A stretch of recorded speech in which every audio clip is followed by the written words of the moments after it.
absolute privilege for me to be here, and thank you very much, Mayor, for inviting me. The original invitation went out to the officer commanding number 617 Squadron. Unfortunately, he is with the whole squadron in Afghanistan at the moment, and because I was a former squadron commander from 2000 to 2003, and I'm also chairman of the 617 Squadron Association, the honour fell to me to come down here today. So thank you very much. And I'm absolutely delighted to see members of Royal Air Force Station St Mawgan who have joined us today, and members of the Air Training Corps, also an absolute privilege to see them here. Royal Air Force Station St Mawgan is alive and well, contrary to some popular opinions, and St Mawgan does have a continued place in Cornwall.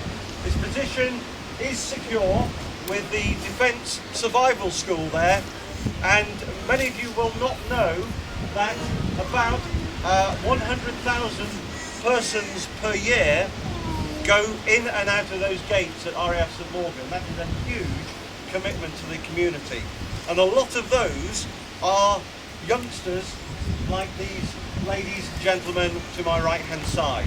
And it's very important because these people are the future. They're our future, and they are the future of the Royal Air Force. Now, why am I talking about the youngsters when I'm here to unveil a plaque to Wing Commander Guy Penrose Gibson? Well, Gibson was a people person. He was always professional. He was a strict disciplinarian. He was sometimes brusque, and he was often arrogant.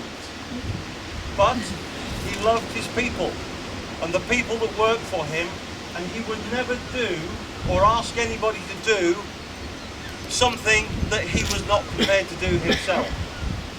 He was truly an inspirational leader.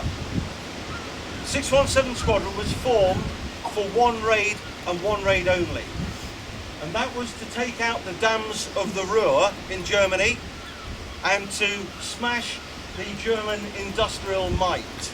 That was the plan. If you cast, for some of you, you can, for most of us we can't, but if you cast your mind back 69 years ago today, you can imagine that in a few hours' time, a briefing room at Royal Air Force Scampton will be full of Royal Air Force aircrew, briefing officers, meteorological officers, a scientist called Barnes Wallace, and several senior commanders, including Bomber Harris. Such was the importance of the raid against the dams that occurred 69 years ago today. Guy led that raid, and he led it extremely well.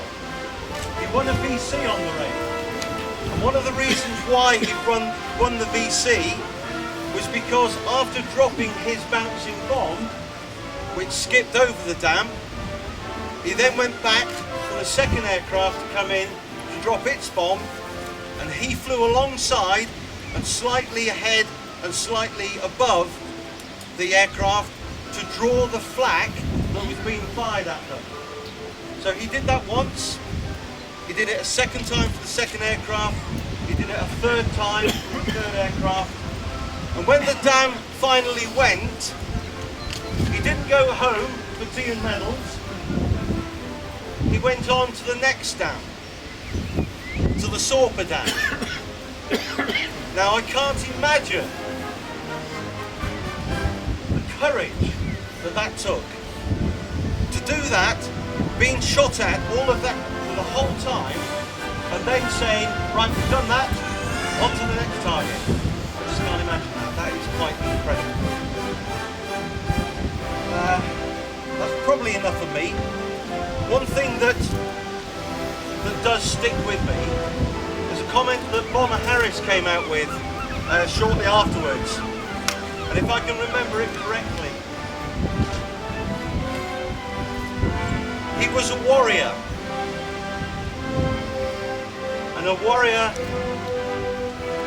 probably the greatest warrior that this country was. He was an inspirational leader, an inspirational man, and a great person.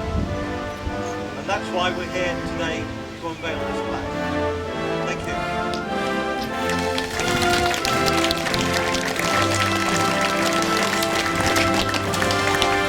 Now you know this is going to go horribly wrong